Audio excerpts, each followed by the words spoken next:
O Concello de Pontevedra reinicia a actividade municipal cunha xunta de portavoces na que se concretou o funcionamento do próximo pleno ordinario. A sesión celebrarase o día 18 de maio no Teatro Principal.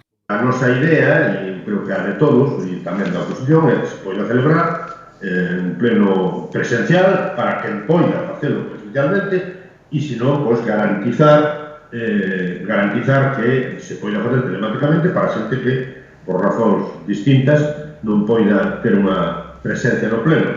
Obviamente sería no principal, o cual, sin público, porque o público, en teoría, non pode asistir a eventos políticos, neste caso, e logo saberemos de que maneira garantizamos que todo o mundo poida votar e poida dar a súa opinión, pero, en principio, vai a celebrarse, non?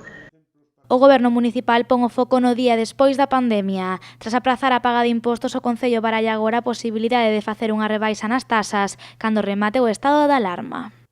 Nós imos máis alá, en algún tipo de tasa, veremos, unha vez que se remate este estado de alarma, a posibilidade de facer unha rebaixa sustancial. E máis deso non podemos chegar, porque, entre outras cousas, tampouco vamos a saber cales van a ser os ingresos que vamos a ter no ano que ven, porque van a reducir os ingresos do Estado obligatoriamente pola reducción da actividade económica, de IRPF, de a venta de carburantes, de IVA, de moitísimas cousas, e tamén os ingresos municipais, na medida que vai haber menos actividade económica, menos licencia, e, por lo tanto, eso vai a reducir.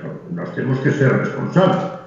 En canto a desescalada, o alcalde valorou positivamente a posibilidade de que se faga por áreas sanitarias. Ademais, Miguel Anxo Fernández Lores pediu a toda a cidadanía sensatez, prudencia e responsabilidade para seguir afrontando a crise do coronavirus.